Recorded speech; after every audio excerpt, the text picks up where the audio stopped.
Hi, this is Tisch Aitken, and it is July 14th, 2023, and it's Bastille Day, but it's also the weekend before the nodes of fate change signs, and that's a big deal.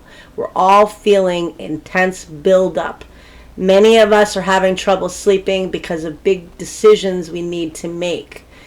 The nodes of fate change signs officially on Monday the 17th, which also happens to be the day of the new moon in Cancer.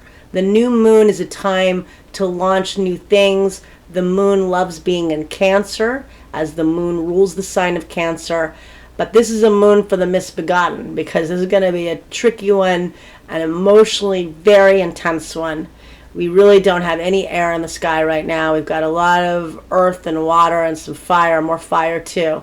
But air is what keeps us, more logical. So with this being said, the nodes of fate right now are at Taurus, Scorpio, at 0 fixed, automatically setting off where Pluto, the planet of death and rebirth, entered on March 23rd, when Pluto initially entered the fixed air sign of Aquarius. And Pluto will square the nodes of fate 3 times in July. Pluto is now back in Capricorn at the late degrees, which is going to complete at the very beginning of 25. So we're still not totally done with Pluto in Capricorn. And the nodes are squaring Pluto. But then when they enter the Aries Libra axis on Monday the 17th, they automatically set off the total solar eclipse from April 20th. So more may come out that you were dealing with in April and May. Maybe you get more information. Maybe you have to make decisions based on what occurred at that time period, during that time period. Secondly, this new moon opposes Pluto in the sky out of sign by 6 degrees, but still there's a new moon. Let me see what exact degree it is rather than my guessing. The new moon is at 24 degrees and 56 minutes of Cancer. So it's opposing Pluto by less than 6 degrees.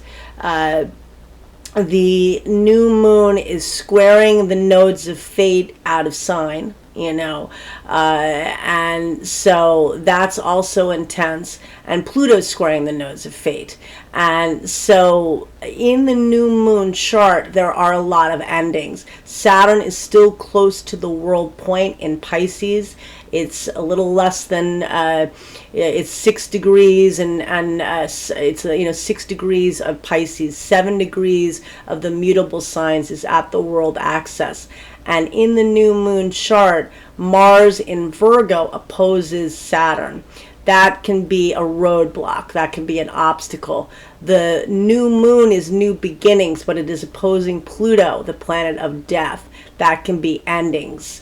The nodes of fate squaring Pluto definitely can involve endings and fated directions. Some people are starting major new beginnings. This is not all ominous at all, but it's stressful. Even great things can involve a lot of stress. You can move to the place of your dreams, but it's a lot of stress involved in it.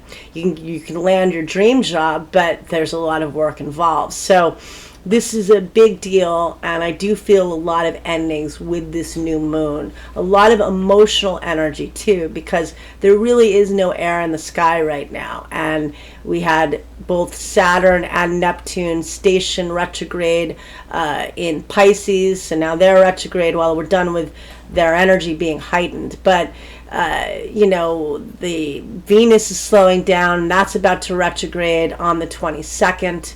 That's a big deal that I'll get more into. I've been talking a little bit about. I actually think that Venus in Leo is very magical. I think this week ahead is very important for all of us. Use this new moon definitely to set new intentions. The moon is in its dignity in Cancer and loves being there. And this is about your security. This is about family. This is about giving love and nurturing and nourishment to other people. But this is also about self-care. Because if you can't care for yourself, you can't care for other people. And if there are people, situations, or your own habits that are blocking you from achieving security, this is a week you want to think about. And also going back again to the eclipses, particularly April 20th. Pluto will square the nodes of fate on July 23rd, July 25th, and July 28th. The first two rounds, it's at 29 cardinal, and then on the 28th, it's at 28 cardinal. Pluto being at 29 and 28 degrees of Capricorn, the nodes of fate being in Aries, Libra.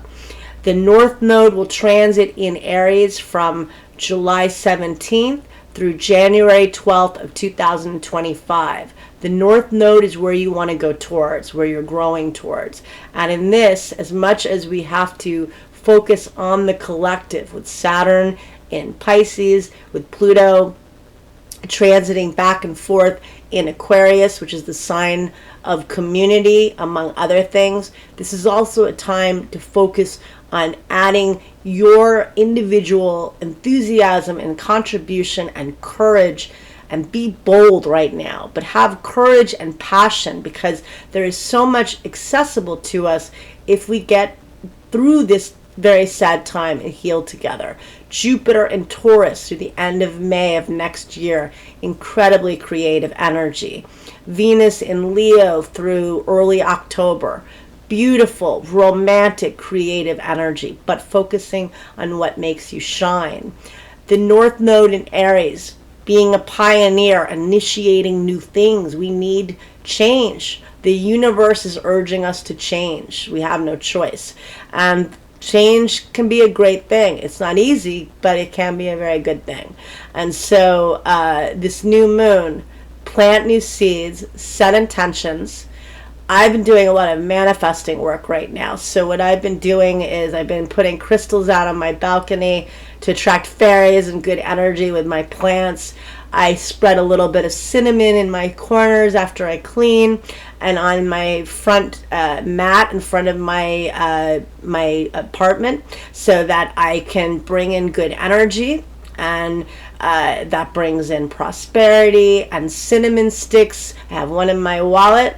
Dana Claudette gives really good feng shui advice if you want to check her out.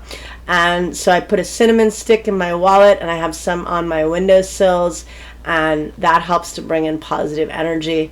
I need a lot more than sprinkling cinnamon, but let's start with, what we can do, and let's sprinkle some love. So big week ahead. Practice self-care, plant intentions, set intentions, plant new seeds. And I will write an extensive article coming up, more than one article, because I want to write about Venus retrograde. I want to do something exciting. I want to find my passion again, because I don't feel I've had it for a while. I don't know about you guys, and this is the summer for us to reconnect to that. I have it in my personal life, but in my professional life, I want more. Do you? Let's do it.